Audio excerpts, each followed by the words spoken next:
उसमें लिखा है इंद्रियाणाम मनश्च अस्मि, इंद्रियों में मन मैं हूं, कृष्ण ने कहा है। अर्जुन को कहा है, कृष्ण ने कहा है, मैं नहीं कह रहा हूं यहां पर से, कृष्ण ने कहा है, तब तो विश्वास करो। भगवान कृष्ण ने कहा है अर्जुन को, इंद्रियाणाम मनश्च अस्मि। और एकादशी के व्रत में भी यही सारी बातें हैं, 5 ज्ञानेंद्रिय, 5 कर्मेंद्रिय और 11वां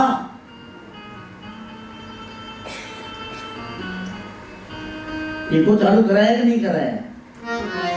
इको आ नहीं रहा है।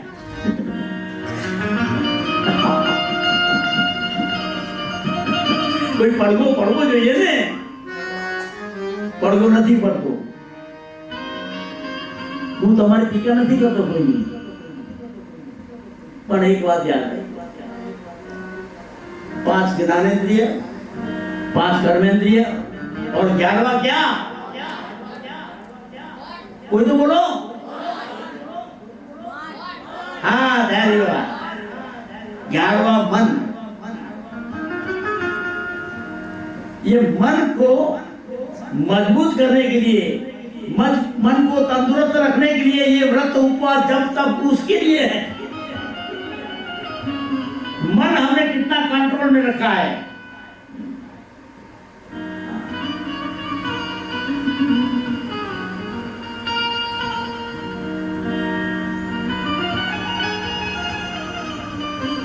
मन को बहुत बातें हैं। प्रहलाद जी ने कही है। प्रहलाद जी कौन? हिरण्यकश्यप का बेटा।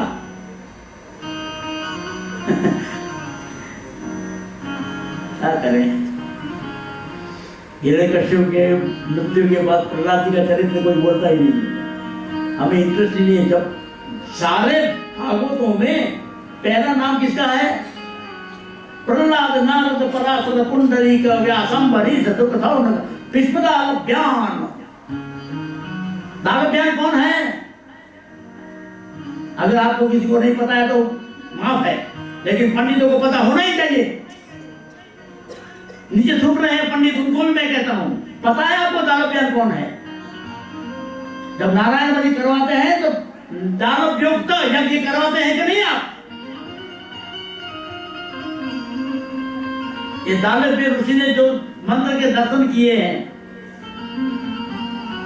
हमारे पितरों की मुक्ति के लिए, वो दालभ्याम का नाम परम भागवतों में है। और मन ऐसा मरकट है कि वो जो करता है उसका फल हमारे आत्मा को भुगतना पड़ता है। लेकिन अगर वो नहीं करेगा, शरीर से क्रिया होती है,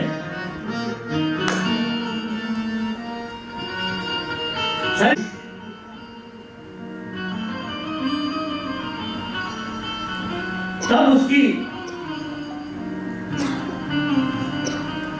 शरीर में काम वासना का प्रादुर्भाव होता है। आंख बंद करके सुनना, मैं मैनों को माफी मांग के कहता हूं, ये शास्त्र में लिखा गया है। क्या करूं?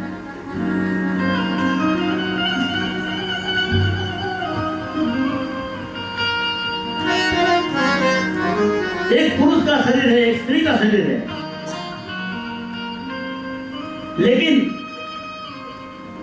जब कोई पुरुष, कोई बाप अपनी बेटी को ब्याह के विदा करता है तो बेटी बिलख बिलख के रोती है। पिताजी, अदा, पप्पा, अब्बा कह के चिपक जाती है। एक शरीर स्त्री का है, एक शरीर पुरुष का है, लेकिन शारीरिक मिलन नहीं है, ये आत्मा का मिलन है। ये इमेजिनेशन का विषय है। मन कहां किस तरह प्रस्तुत होता है, उसके ऊपर से हमें पाप मिलता है या पुण्य मिलता है। और इसीलिए सारे पंडितों को भी मैं कहता हूं, जितने भी यजमान हैं जो रुद्री करवाते हैं, उनको भी मैं कहता हूं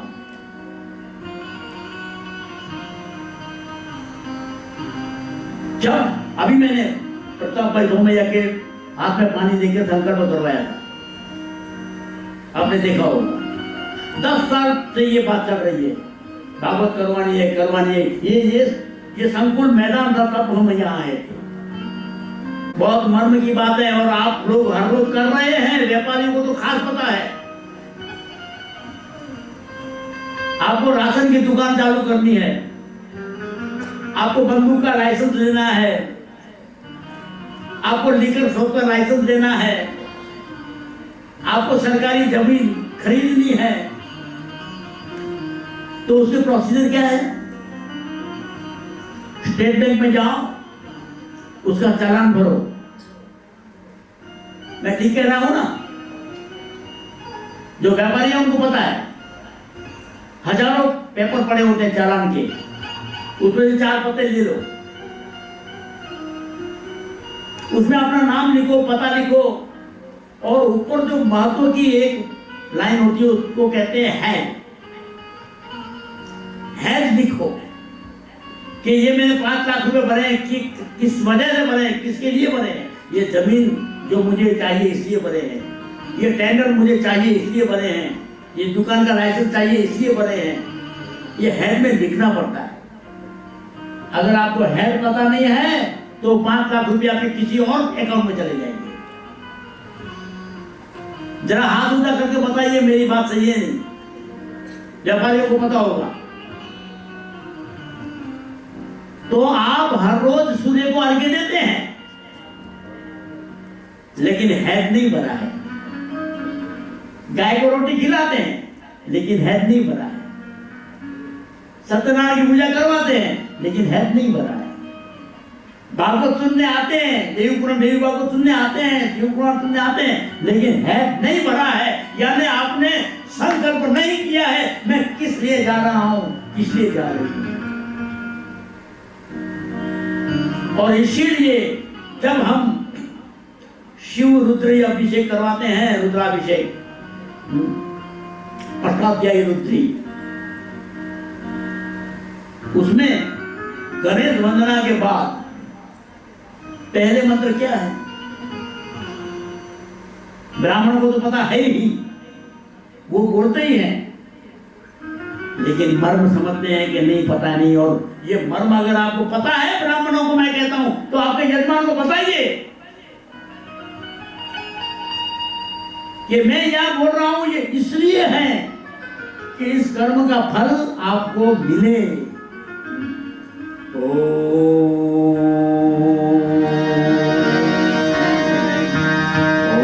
जाग्रतो दूरमुदैति देवं तदुतु तस्य तथैवेति दूरंगमं ज्योतिकं ज्योतिरेकं तन्मे मनः। कोई तो बोलो, शिव संकल्पमस्तु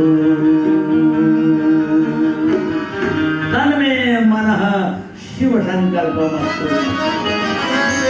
येन कर्माण प्रसोमनीकिनो यके कृण्वन्तु विदते बुद्धिराः यत्पूर्वयक्षमन्तः प्रजानां तन्मे मनः, शिव संकल्पमस्तु। बहुत बड़ा है, लेकिन मैं आपको संक्षिप्त में कहता हूँ, गुजराती में कहता हूँ। जे मन मारी तमाम इंद्रियों ने प्रकाशित करनारू छे।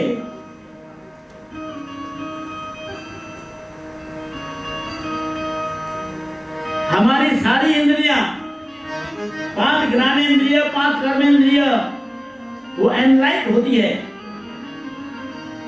जब मन उसमें प्रविष्ट होता है तब।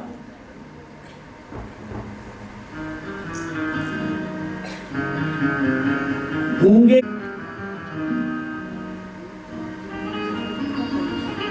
आंख खुली, भगवान को नहीं देखा,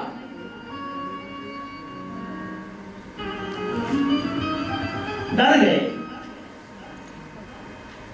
और जो बालक ध्रुव न तो स्कूल में गया है, न गुरुकुल में गया है, न तपोवन में गया है, न गुरुदेव के पास गया है, उसके अंदर परम ज्ञान प्रकट हो गया और उसने स्तुति की। क्या स्तुति की? यो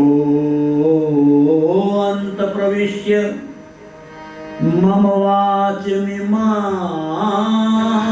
प्रसुप्तां यो अंत प्रविश्य, मेरे अंतःकरण में प्रवेश करके, अब जो कोई तत्व है मुझे पता नहीं है, जिन्होंने मेरी सारी वाचा,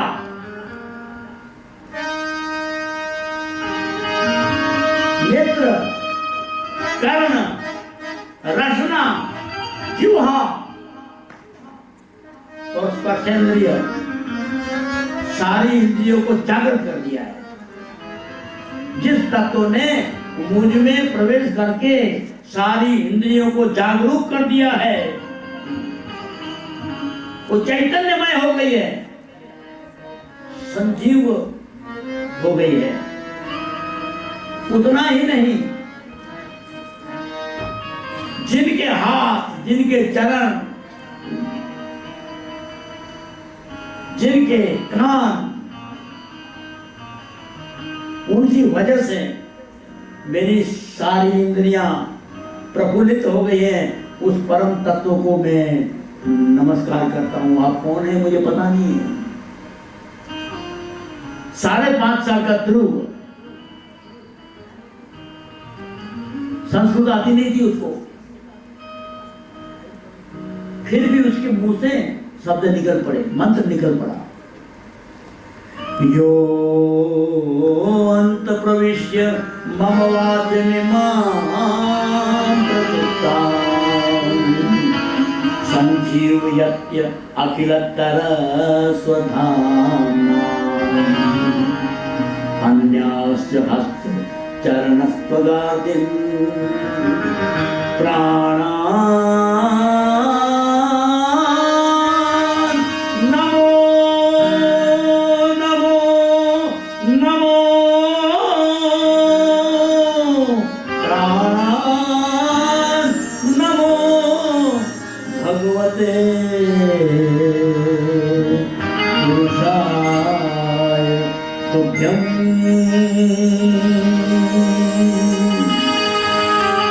मेरी सारी इंद्रियों को जागरूक करने वाले आप पुरुष जो भी हैं, आपके लिंग को मैं नहीं पहचानता हूं, आप देवी हैं या देव हैं मैं नहीं पहचानता हूं, जो भी हैं मेरे सामने प्रकट हो जाओ। और भगवान ने प्रकट होके अपना शंख ध्रुव जी कान पे लगाया है। ध्रुव जी ने आंखें खोली है और परम ज्ञान, बिना स्कूल में पढ़े, बिना तपोवन गए, बिना गुरुकुल में गए, बिना कोई किताब खोले, बिना कोई लेखनी हाथ में लिए, उनके अंदर प्रकट हो गया बहुत सारी बातें। उसका अंत नहीं है। वाल्मीकि को भी इसी तरह राम राम राम मरा मरा मरा जपते जपते ज्ञान प्रकट हो गया। ज्ञान प्रकट करने के लिए मन को एक तार करना पड़ता है। जे मन मारी तमाम इंद्रियों ने प्रकाशित करनारू छे અને જે મન મને અપૂર્વ, એટલે કે મારી ઇન્દ્રિયોથી પહેલા સર્જાયેલું છે। આપણી ઇન્દ્રિયો તો ક્યારે સર્જાણી? માના પેટમાં, જ્યારે શરીર સર્જાણું ત્યારે, પરંતુ મન એનાથી પહેલા સર્જાઈ ગયું હતું અને મનની વાસનાને લીધે આપણે આ ગર્ભમાં આવ્યા છીએ। अंतकाले च मामेव स्मरण मुक्त्वा कलेवरम। अंतकाल में जे જે વાસનાનું સ્મરણ કરતા કરતા જીવ છૂટશે તે શરીર આપણને મળશે. બહુ લાંબી વાતો છે. ભાગવતના આપણે રોડ ઉપર ચાલશું, પછી આંગણમાં જશું, પછી ઉંબરામાં જશું, પછી એના રૂમમાં પ્રવેશ થશે. તો કાલથી આવો ને ભાગવત સાંભળવા, કે મંદિરમાં જાઓ તો, બીલીપત્ર ચડાવવા જાઓ તો, ગંગાજળ ચડાવવા જાઓ તો, ગાયને રોટલી ખવડાવવા જાઓ તેવો પણ, ત્યારે તેનો હેતુ તમારા મનમાં નક્કી કરી નાખજો, હું શા માટે કરું છું. અને તમે એનો હેતુ મનમાં નક્કી કરી રાખશો ને તો તમારું શુભ કર્મનું પુણ્ય તે હેતુ તરફ જ જશે.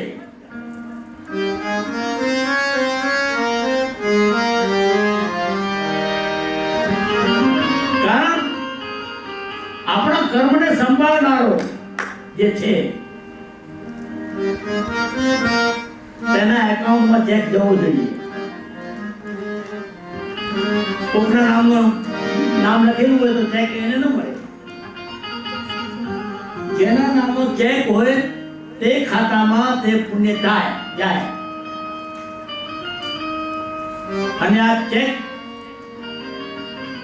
એમાં જે લખાણું છે તે પુણ્ય સંભાળનારી બેંક કઈ છે? ઇલેક્ટ્રિક બિલ ભરવા જાઓ, 10,000 રૂપિયા આપ્યા, પહોંચ લીધી કે નહીં લીધી. ફલાણો ટેક્સ ભર્યો, પૈસા આપ્યા, પહોંચ લીધી કે નહીં લીધી. ગમે ત્યાં દાન કર્યું, પહોંચ લીધી કે નહીં. હોટલમાં ગયા, પૈસા આપ્યા, પહોંચ લીધી કે નહીં. બધે ઠેકાણે વગર રિસિપ્ટે આપણે કોઈ પણ પૈસા આપતા નથી. પરંતુ ગાયને રોટલી ખવડાવી, ગાયે કોઈ પહોંચ આપી, કૂતરાએ પહોંચ આપી, સાધુઓએ પહોંચ આપી, ગંગા નદીમાં સિક્કો ફેંક્યો, પહોંચ મળી. આટલા બધા કર્મ આપણે હજારો કર્મો રોજ કરીએ છીએ, અનભેદ્યપણે કરીએ છીએ, અસહજતાથી કરીએ છીએ, અન્ય માણસકપણે કરીએ છીએ, પરંપરાથી કરીએ છીએ. પરંતુ શા માટે કરીએ છીએ એનો સંકલ્પ ન હોય તો ધારી મંજિલ ન મળે.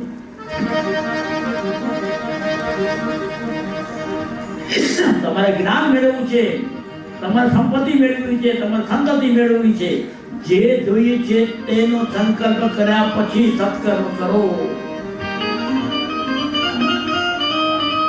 અને આ ભાગવત સાંભળવા આવવા માટે શું સંકલ્પ કરવો? આ દુનિયાદારીની ચીજો માટે ભાગવત નથી. આ ભગવાન શ્રી કૃષ્ણનું વિઝિટિંગ કાર્ડ છે. વિઝિટિંગ કાર્ડ આપણે બધા છપાવતા હોઈએ છીએ ને, આપણી પાસે ઘણા વિઝિટિંગ કાર્ડ છે. એમાં ઉપર નામ લખેલું હોય, પહેલા આશુતોષ મુખર્જી, પછી લખ્યું હોય હાર્ટ સ્પેશિયાલિસ્ટ. પહેલા નામ હોય, પછી વિશેષતા હોય. અહીંયા શું છે? પહેલા વિશેષતા લખેલી છે, સચ્ચિત આનંદ રૂપાય. કોણ છે? કેવો છે? સચ્ચિત આનંદ, સચ્ચિદાનંદ રૂપાય. આવો ભગવાન વિશ્વોત્પત્યાદિ હેતવે, આ બ્રહ્માંડના સર્જનના હેતુ માટે, વિશ્વના સર્જન માટે, વિશ્વની ઉત્પત્તિ માટે, વિશ્વ સમગ્રમાં આપણે પણ આવી ગયા. એ એનો હેતુ છે. અને તાપત્રય વિનાશાય, આદિ વ્યાધિ ઉપાધિ, આ બધા તાપનો નાશ જેના થકી થાય છે તે ભગવાન શ્રી કૃષ્ણને હું નમસ્કાર કરું છું. આમાં 3 વાતો છે. સત, ચિત, આનંદ. બહુ ધ્યાનથી સાંભળજો. બહુ જ માર્મિક વસ્તુ છે આ, જે શંકરાચાર્યએ કહી છે, ઘણા બધા વિદ્વાનોએ પોતાના ટીકામાં કહી છે, ગીતા માટેની જે સંહિતાઓ લખાણી છે તેમાં પણ કહેવામાં આવી છે. સત એટલે શું? જે છે ન માનો તો પણ છે. હું લંડન નથી ગયો કોઈ દિવસ, અને મને કોઈ કહે કે આ લંડનમાં આમ છે ને તેમ છે, ના ખોટું હોય મળે. હું ખોટું કહું એટલે લંડન ન હોય? એ તો હોય જ. હવા આપણને દેખાતી નથી તો હવા ન હોય? હોય. જે સત્ય છે, જે છે, અને જે ચિત્ત એટલે આપણને દેખાય છે. ચિત્તની અંદર હમણાં લાઈટ ચાલી જાય તો હું તમને નહીં દેખાઉં, તમે મને નહીં દેખાવ, બરોબર ને?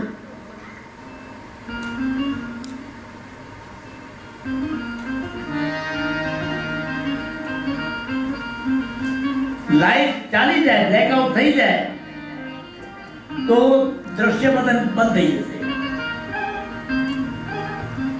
ચિત્તની અંદર એક તણખો પડે. આ તણખાનું નામ છે અગ્નિ, અને અગ્નિનો બીજ મંત્ર છે ર. યંગ રંગ રંગ વમ છંગ હંગ, આ બધા બીજ મંત્ર છે. એના માટે કુંજિકામાં જવું પડે. અંક અંક ચંગ ટંગ કમ પમ યંગ કમ બિંદુ નૈંકી હંગ સંગ ધ્રજાંગ રન ત્રોટયા ત્રોટયા દીપ્તમ કુરુ. બહુ ઊંડી વાતો છે. પરંતુ આ ચિત્તની અંદર જ્યારે જ્ઞાન રૂપી તંખો પડે અને અજવાળું થઈ જાય ત્યારે સ્વરૂપનું દર્શન થાય. અને દર્શન થયા પછી આપણને ગમવા લાગે. ઓહો, આવું છે. એનાથી આપણને આનંદ આવે. આ દાખલાથી સમજાવું તો, તમારું આંગણું છે, ઘર છે, એમાં એક આંબો છે. આંબાનું બહુ સરસ ઘટાદાર વૃક્ષ છે. તમે એને જુઓ છો કેવું છે, ડ્રોઈંગ કરીને બતાવો છો, આવું છે. તમને ગમે છે. કેમ ગમે છે?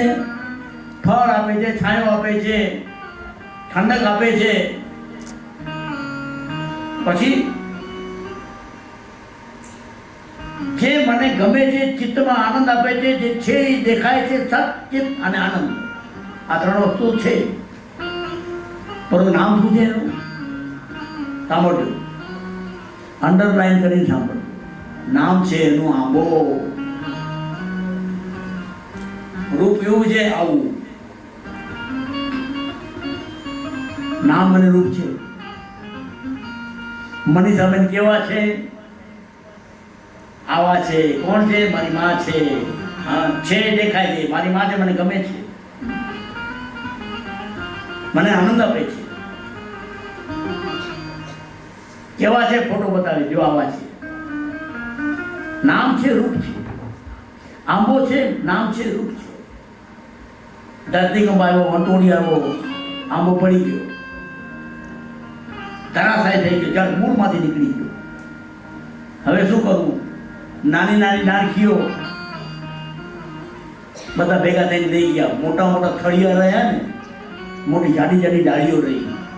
એનું શું કરવું? એટલે સુથારને બોલાવી માફ કરી અને વહેરાવી નાખી. અને વહેરાવીને એક જગ્યાએ સિઝનિંગ કરવા માટે મૂકી દીધી. આ શું છે? તો આ ટિમ્બર. પછી એને ટિમ્બર કહેવાય. એક આ 9 પ્રકારની ભક્તિ. એમાં પહેલા પ્રકારની ભક્તિ તમે કરી રહ્યા છો અત્યારે, એનું નામ છે શ્રવણ ભક્તિ. બીજા પ્રકારની ભક્તિ હું કરી રહ્યો છું, એનું નામ છે કીર્તન ભક્તિ. મેં જે ગુરુ પાસેથી જાણ્યું, મારા બાપુજી પાસેથી મળ્યું, જે મારા ગુરુ મહારાજ છે તે ગિરજારગીરીજી, પાંડુરંગ શાસ્ત્રીજી, એમની પાસેથી જે મેળવ્યું મને બહુ મીઠું લાગ્યું, સારું લાગ્યું. એટલે હું એનું કીર્તન કરું છું. પહેલા શ્રવણ કર્યું, પછી કીર્તન. આ 9 પ્રકારની ભક્તિ. એમાં બીજા પગથિયા ઉપર આપણે બેઠા છીએ. ભક્તોને કહેવાનું છે, હે પ્રભુ,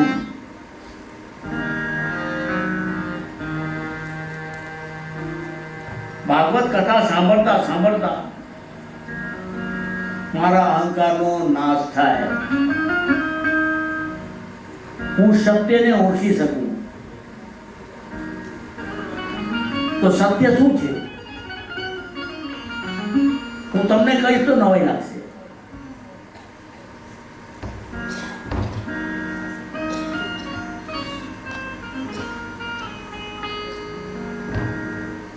ભગવાન કૃષ્ણને આપણે બધા ઓળખીએ છીએ, બધાને ખબર છે કે દેવકી અને વાસુદેવનો દીકરો જેલમાં જન્મ્યો હતો, ગોકુળમાં મોટો થયો અને ગાયોની વચ્ચે મોટો થયો, પછી દ્વારકા વસાવીને આમ કર્યું તેમ કર્યું ને ગોપીઓનું ઓલું કર્યું પેલું કર્યું, બધું આપણને ખબર છે. આ બધું સાંભળતા સાંભળતા સાંભળતા આપણને ખબર પડી. ક્યારે સાંભળ્યું આપણે? જ્યારે વ્યાસજીએ ભાગવત લખ્યું ને ત્યારે સાંભળ્યું. જ્યારે વલ્લભાચાર્ય પુષ્ટિ માર્ગની સ્થાપના કરીને ત્યારે આપણને ખબર પડી. એને હજી 5000 વર્ષ થયા છે. ફક્ત 5000 વર્ષ પહેલા અને અત્યારે પણ કૃષ્ણ માટે કેટલીક ભ્રામક વાતો ચાલી રહી છે. કૃષ્ણના નામે જુગાર રમાય છે, કૃષ્ણના નામે બહુ પત્નીત્વ થાય છે, કૃષ્ણના નામે અસત્ય બોલાય છે,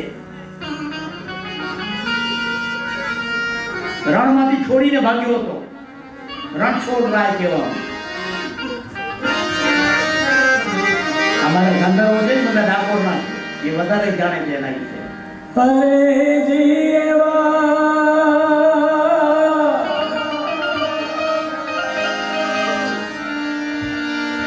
આપણે બાપુ માટે જોરદાર તાળી પાડજો. તાળી પાડો તમારા રામની. બીજી કઈ તાળી? હું ડાકોરથી આવું છું અને અમારા અમીશભાઈ અને સુનિલભાઈ અહીંયા મને આવવા માટે બહુ મહેનત કરીને બાપુના આશીર્વાદથી મારું પહેલું ભજન ગાઉં છું. અરે જીવા તુલસી પાર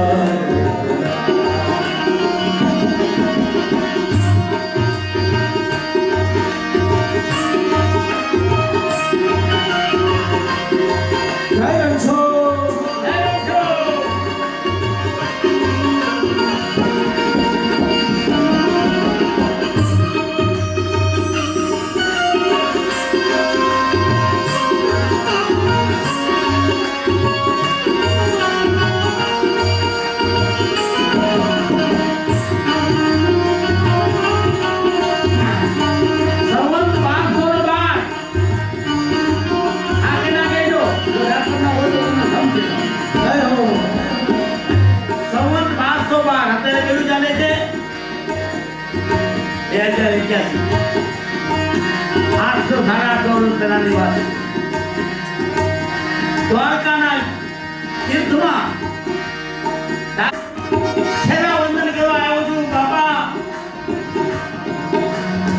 એ દ્વારકાના નાથ હવે હાથ પગ કામ કરતા નથી, વૃદ્ધાવસ્થા થઈ ગઈ છે,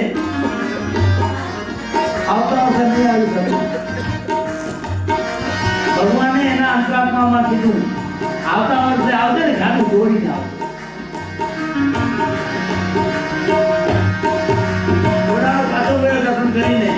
બીજા વર્ષે કોકની પાસેથી ગાડું માંગી લે. માંગેલું ગાડું કેવું હોય? કોકની પાસે બળદ માંગી લે. માંગેલો બળદ કેવો હોય? ભગવાન પર ભરોસો રાખીને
તૂટેલ ફૂટેલ ગાડું લઈને માંડ મહિને દિવસે દ્વારકા પહોંચ્યા.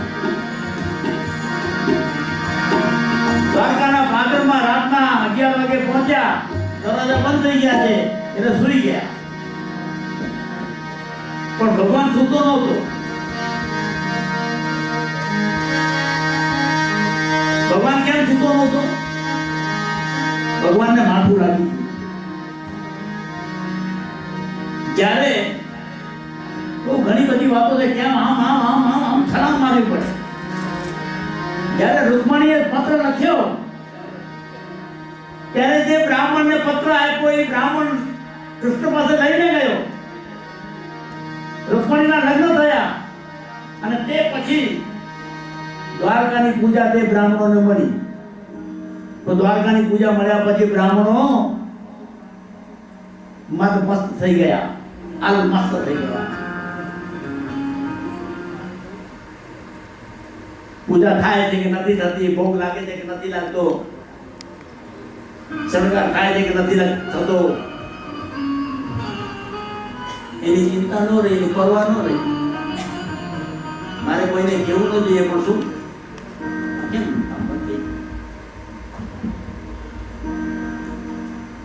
હાલો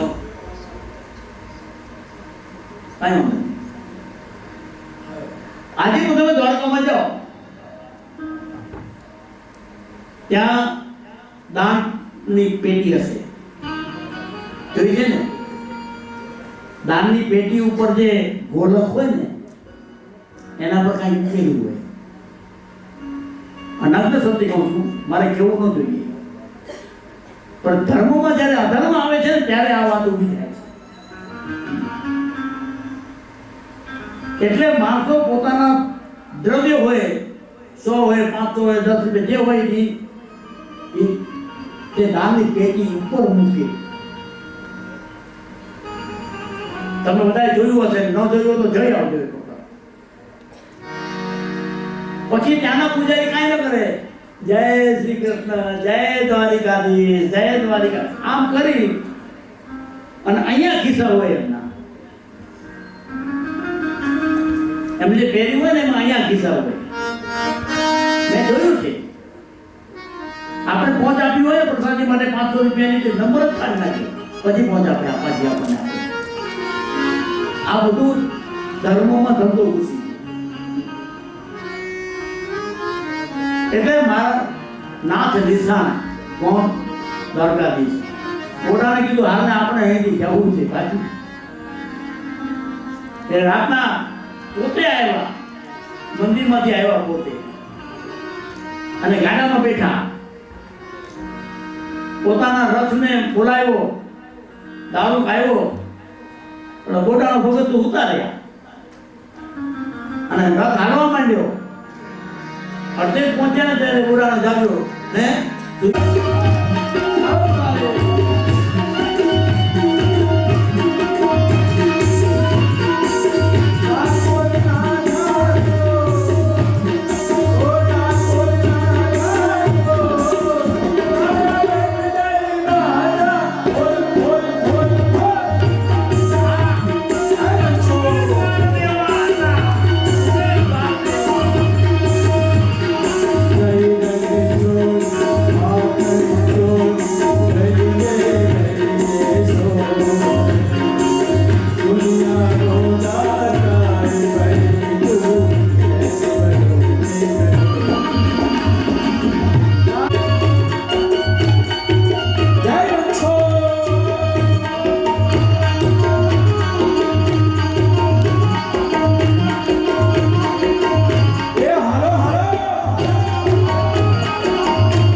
જાઓ, ગાયકવાડે જે મંદિર બનાવ્યું છે ને એ ભીત ઉપર લખેલા છે.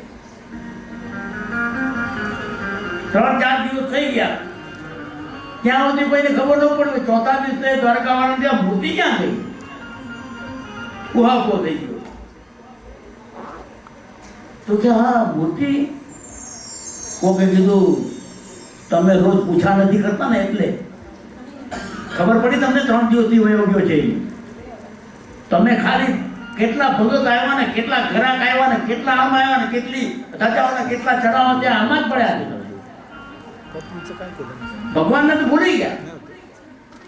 જાઓ તમારો આ દ્વારકાધીશ તો એ છે ટંકપુરમાં બેઠો, એટલે એ બધા લઈ ગયા. આ બધા બ્રાહ્મણો હાથમાં લાકડી, તલવારું ને પૈસા બધું લઈને ગયા. એક મોટું સરસ લશ્કર લઈને ગયા. ત્યાં ક્યાં ગયા? ઓડા. અમારો દ્વારકાધીશ અહીંયા છે, ક્યાં છે મને ખબર નથી. એ આ તો આવ્યો છે અહીંયા, આપણા પાણીમાં છુપાઈ ગયો છે. એમ કાઢો એને બા. એટલે મન જેવા તરવૈયા હતા ને, અંદર ગયા તો મૂર્તિ ચસકે તો ને. મૂર્તિ આટલી છે, 5 ફૂટની, 4 મૂર્તિ, પણ ચસકતી નથી, ઉપડતી નથી. 2-4 જણા બીજા આવ્યા, 8-10 જણા બીજા, હાથે જ નહીં, ઉપડે જ નહીં. નહીં તો પાણીમાં તો વજનદાર તો જલ્દી ઉપડે, ઉપડતી જ નથી. હવે શું કરવું? તો કે બોડાણાને કયો એ કઈ પ્રયત્ન કરે. બોડાણે હાથ લગાડ્યો અને મૂર્તિ માન આવી તો ખરી બહાર. બધા લોકો ભેગા થયા, બોડાણાના ગ્રામજનો ભેગા થયા અને આ બાજુ દ્વારકાનું ખડક ઊભું હતું. ત્યાં અમારો ભગવાન જે આપો અહીંયા. બોડાણે કીધું હું ચોરીને નથી લાવ્યો, પૂછો પોતાની મેળે આવ્યા છે. તો એક કોકમાં પ્રવેશ થયો અને કીધું કે મારી પૂછા કરતા નથી ને આજે મને લેવા આવ્યા છો?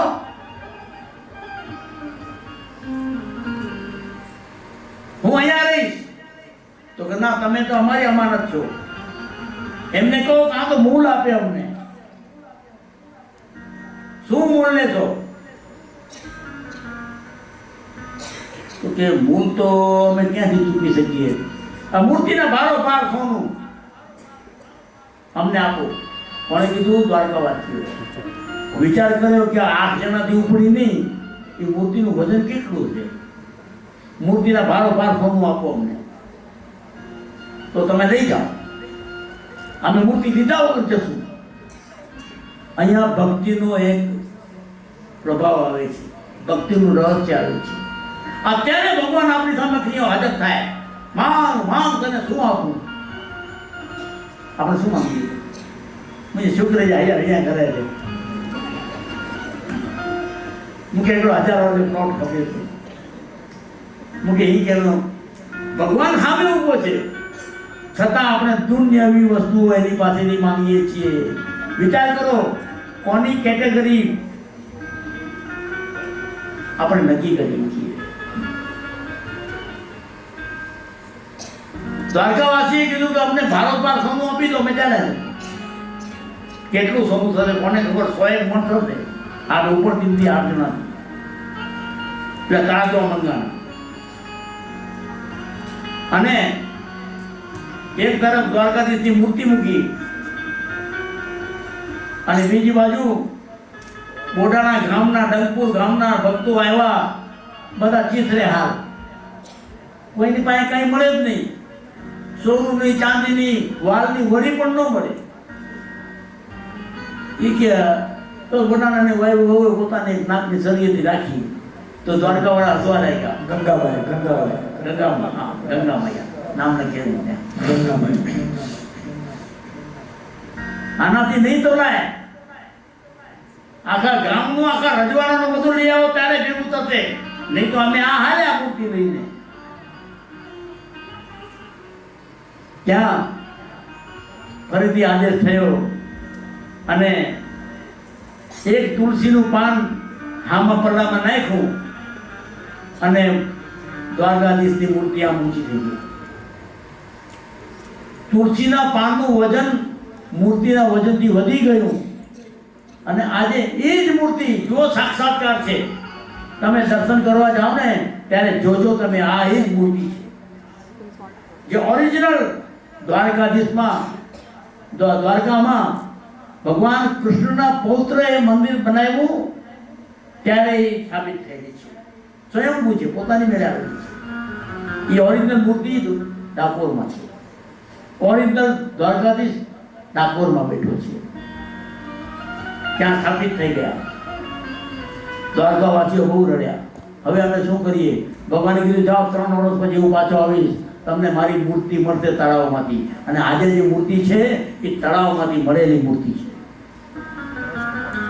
આ ડાકોરનો મહિમા છે અને આ દ્વારકાધીશનો મહિમા છે। તો આ ભગવાન જ્યારે પરચા પૂરે છે અથવા ભગવાન જ્યારે ભક્તોને વશ થાય છે, આ ચોર હતો, અમે થોડી ચોરી કરી, એમાં શું થઈ ગયું?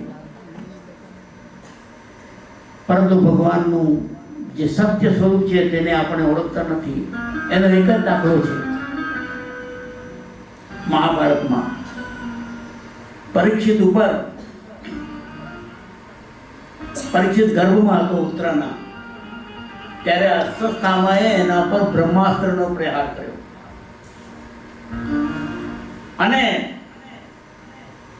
પાહી પાહી પાહી પાહી બચાવો બચાવો કરતી ઉત્તરા જ્યારે દરબારમાં આવી, ભગવાન કૃષ્ણએ જોયું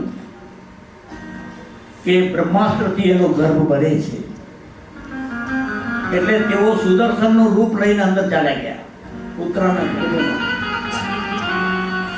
ઉત્તરાના ગર્ભમાં રહેલા આત્માએ, હજી એનું શરીર નથી બંધાયું, આત્માએ, હું જે કહું છું સાંભળી લેજો બધા, ગર્ભાવસ્થામાં જ્યારે ગર્ભાવસ્થા પ્રગટ થાય ને ત્યારે 2 થી 2.5 મહિના સુધી ગર્ભમાં જે કોઈ બાળક હોય તે સ્ત્રીના રૂપમાં હોય, નારીના રૂપમાં હોય। 2-2.5 મહિનામાં તમે સોનોગ્રાફી કરાવવા જાય ને તો ડોક્ટર કહે એ તો છોકરી એમ નથી જોતી। કેટલાય લીલા નાળિયેર વધે રહી ગયા આમને આમ। 2-2.5 મહિના પછી એનું રૂપાંતર થવાનું હતું, વિધાતાના લેખ મુજબ એનું રૂપાંતર થવાનું હતું અને તે નારી સ્વરૂપ હતો, એ નર બનીને જન્મવાનો હતો। જેવા એના લેખ લખાય એવા તે ગર્ભસ્થ બાળક શિશુ એના તમામ લક્ષણો બદલાઈ જાય, હોય નારી રૂપે, પરંતુ બધા જ નરના લક્ષણો ઉત્પન્ન થવા માંડે। એની ગ્લેન્ડ્સ, પ્રોસ્ટેટ ગ્લેન્ડ્સ, અવાજ ઘોઘરો થવા માંડે, વીર્ય ઉત્પન્ન કરવાની ગ્રંથિ એમાં આવી જાય। આ બધી ગ્રંથિઓ બદલાતી જાય, એના હાથ આમ હોય એને બધા આમ થાય। પુરુષજન્ય જે કંઈ લક્ષણો હોય તે ગર્ભસ્થ બાળકમાં પ્રગટ થવા માંડે અથવા તો એસ્ટાબ્લિશ થઈ જાય, પરંતુ એક નિશાની રહી જાય, બધું જ બદલી જાય, અંગ બદલી જાય, પ્રત્યંગ બદલી જાય, બધું જ બદલી જાય, અંદર ગ્રંથિઓ બદલી જાય, પણ એક નિશાની કઈ રહી જાય? સ્તનની ડીટલીઓ રહી જાય। પુરુષોને પણ સ્તનની ડીટલીઓ હોય છે। શા માટે હોય છે? શું જરૂર છે? પરંતુ એનો પુરાવો છે કે તું ગમે તેટલો મરદ પૂછાડો હોય પણ માના પેટમાં તું નારી રૂપે હતો, અને નારી રૂપે હતો તારી માએ તને પ્રસૂતિ કરાવી એટલે તું બચી ગયો, નહીં તો કેટલાય લીલા નારી વધેરાઈ ગયા છે આજે।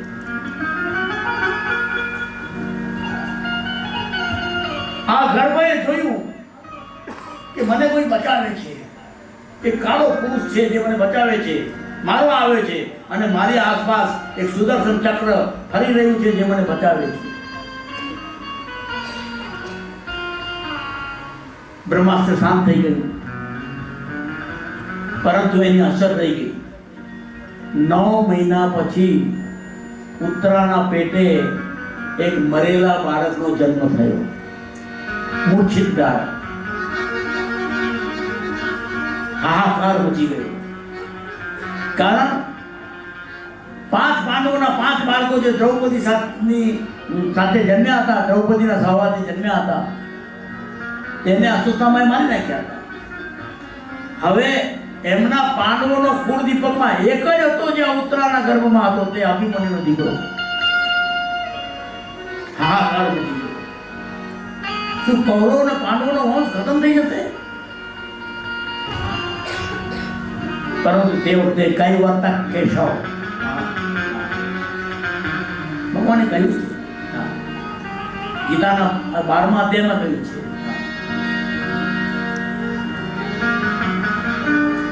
ગમે તેવી પરિસ્થિતિમાં હું તારી પાસે આવીશ,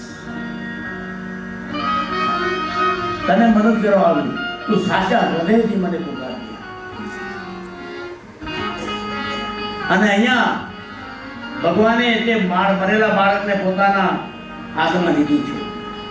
જોઈ લેજો, એક સત્યની પ્રતીતિ ભગવાને હાથમાં લીધું. બધાની વચ્ચે ભરી સભામાં પ્રતિજ્ઞ દાસારહમ.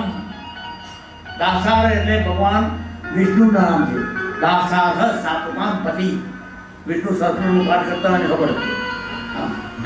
પ્રતિજ્ઞ દાસારહ હસ્તસ્ય જીવિતમ અચ્યુતઃ અબ્રવીત વિશુદ્ધાત્મા સર્વમ વિશ્રામયં જગત. હું જે બોલું છું આ જગત આખું સાંભળી લે કે જો કોઈ દિવસ હું રણમાંથી છોડીને ભાગી ન ગયો હું તો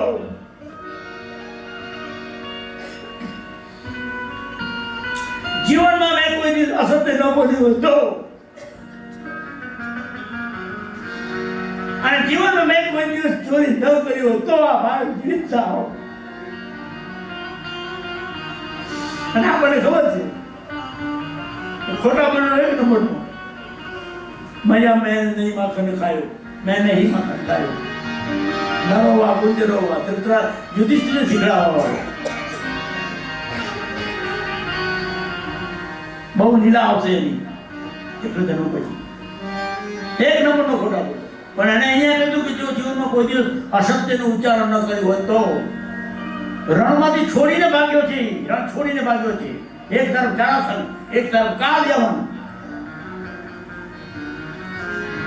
રણ છોડીને ભાગ્યા પછી દ્વારકા વસાયું છે અને કહે છે કે જો હું કોઈ દિવસ રણ છોડીને ન ભાગ્યો હું તો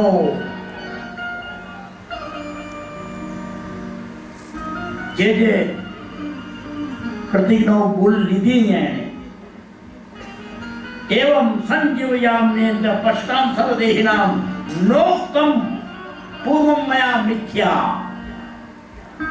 મિથ્યા વચન એટલે અસત્ય કોઈ દિવસ ન બોલ્યો તો નાત યુદ્ધ પરાવર્તત સંજીવતામયમ ઇત્યુક્તે વાસુદેવેન સ બાલો ભરતર્ષભ. આટલું બોલ્યા આ વાસુદેવ કૃષ્ણ કે એમના હાથમાં રહેલો આ બાળક હતો શનૈ શનૈ મહારાજ પ્રસ્પંદનમ સચેતનમ. જીવિત થઈ ગયો. આ પ્રતિજ્ઞામાં સત્યની કેટલી તાકાત હશે. સત્યવ્રતમ સત્યવ્રત. આ સત્ય ભગવાનનું નામ છે. અને એક વખત સત્ય બોલવાનું ચાલુ કરો, હજારો વખત સત્યનારાયણની કથાઓ કરાવી હશે. સેંકડો વખત તો મેં કરી છે. અને કઈ કઈને થાકી ગયા કે 5 રૂપિયાની સત્યનારાયણની ચોપડી છે. બધાને પાસે છે ને, બધાને ઘરે હશે.